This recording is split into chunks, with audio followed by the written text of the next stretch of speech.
Y si en el caso de que se la tomen como inmediatamente o no cumplan ese tiempo, pues le va a tomar aún muchísimo más tiempo.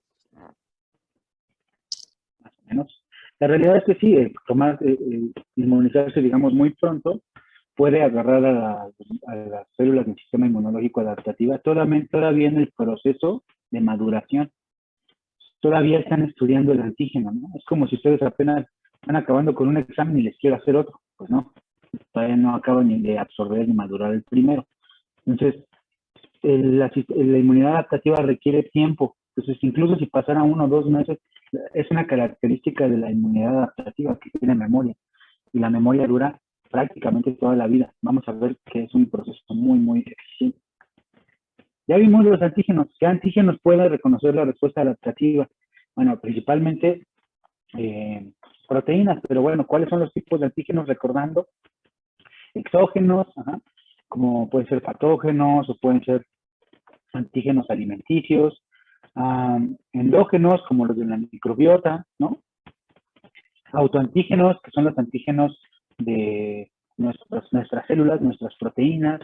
Pueden ser infecciosos o no infecciosos, es decir, pueden ser, por ejemplo, proteínas de alimentos, proteínas del ambiente como el polen, ¿no?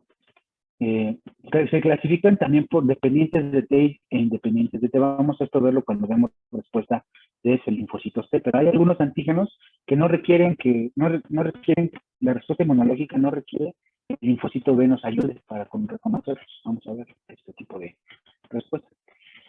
¿Y cuándo decimos que un antígeno es inmunogénico? Bueno, quedamos que hay varias variables, ¿no? Hay antígenos más inmunogénicos que otros, ¿no?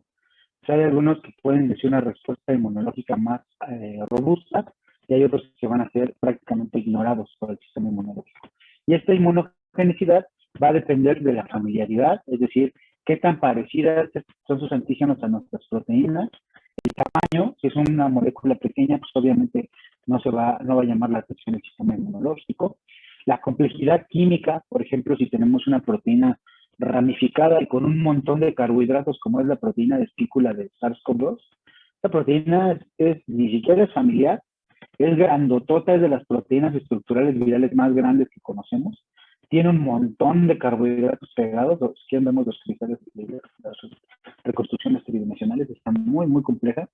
La forma física, es decir, un antígeno si es hidrosoluble, pues va a estar en forma líquida, ¿no? Cuando entra al organismo. Pero si es liposoluble, por ejemplo, va a formar micelas. Si es sólido, va a ser más, digamos, alarmante su presencia, ¿no?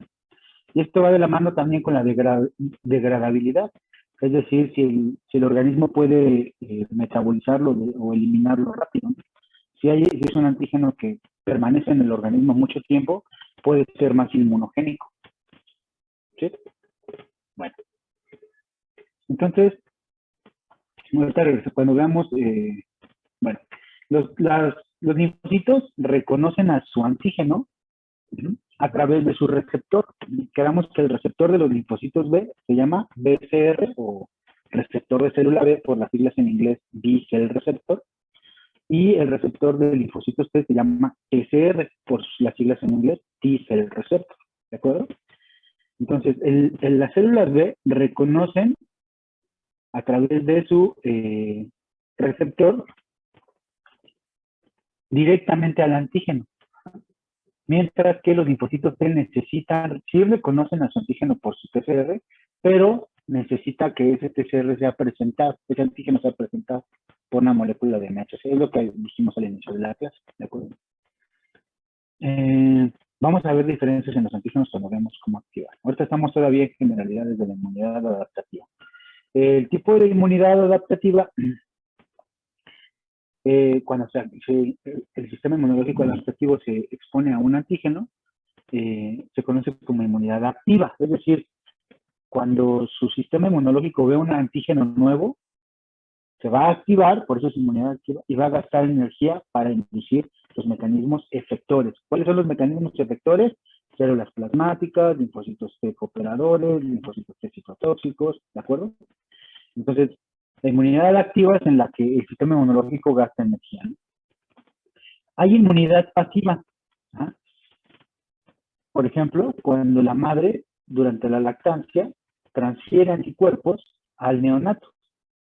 En este caso, el neonato no gastó energía para producir esos anticuerpos, pero está inmunizado con los anticuerpos maternos, ¿no? Vamos a ver qué tipo de inmunidades hay. En la inmunidad tenemos, por supuesto, ya vimos la innata y la adaptativa. De la adaptativa vamos a ver que es más específica que la innata. ¿Qué reconoce la innata? Recordemos PAMP, ¿no? Moléculas que se repiten en los patógenos. Lipopolisacárido, peptidoglicano, RNA viral, flagelo. Entonces, pero por ejemplo, la inmunidad a la innata no puede reconocer entre dos virus que tienen RNA, ¿no? Solamente saben o van a identificar que es un virus RNA. Mientras que la inmunidad adaptativa sí puede determinar qué especie, hasta qué variante y hasta qué molécula está en cada uno de esos patógenos, ¿no? Entonces, para empezar, una primera diferencia entre la innata y la adaptativa es la especificidad. La inmunidad adaptativa es más específica. Origen, por supuesto, la principal es la natural, es decir, la que el individuo desarrolla. Puede ser activa cuando hay una infección o una inmunización, por ejemplo. Cuando hablamos de natural, cuando un individuo adquiere inmunidad natural activa, significa que se infectó de manera natural con el patógeno silvestre, ¿no? Entonces, ese individuo ya tiene inmunidad natural, bueno, si ya se infectó con el patógeno. Pasiva es cuando se la transfieren la madre, porque natural es un proceso natural, la lactancia, ¿de acuerdo? Ahora, la artificial, por ejemplo, activa sería la inmunización, porque en realidad estamos utilizando un antígeno artificial, un antígeno que no existe en la naturaleza, que lo creó la humanidad, para inducir o activar el proceso de inmunidad activa. Entonces, la inmunidad artificial activa es la que se adquiere por la inmunización o por la vacunación, como mencionamos coloquialmente. ¿Sí? ¿A todos les queda claro este concepto? Bueno. Y la pasiva, pues obviamente es en la que intervenga algo artificial, pero que el individuo no gaste energía, como por ejemplo la transferencia de anticuerpos o el uso de anticuerpos monoclonales, ¿no? Que incluso ahora ya están más en uso. Cuando empecé a dar clases aquí en Iztacala todavía no había muchos aprobados, ahora ya hay un montón de anticuerpos monoclonales para el uso de diferentes enfermedades, incluso para SARS-CoV-2 y COVID-19 hay unos anticuerpos monoclonales que acaba de aprobar la FDA para uso de emergencia y parece que son muy, muy buenos. A ver, Carpio y luego Moguel. Doctor, yo tengo una pregunta. Es que, bueno, en la tele anuncian mucho una cosa que se llama el factor de transferencia. ¿Eso tiene que ver con la inmunidad adaptativa? Sí, con la adaptativa. Vamos a hablar del factor de transferencia. Ahorita le contesto la pregunta. Compañera Moguel. Sí, yo también tenía la misma.